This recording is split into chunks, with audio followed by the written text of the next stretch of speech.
Hey, we're going to do a quick finding the area of just the base of a cylinder. So the base of a cylinder is a very nice circle. And so any cylinder, if you have to find just the area of just the base, the formula is going to be pi r squared. And that is the area of the base. So for this, because we're leaving everything in exact values, we're just going to leave everything in terms of pi.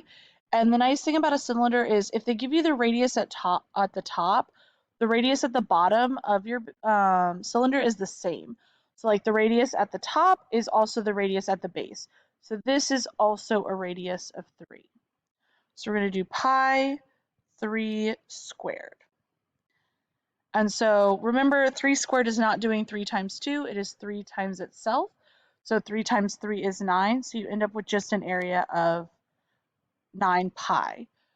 If you weren't looking for an exact value, you could have, of course, done 9 and then times the pi button on your calculator.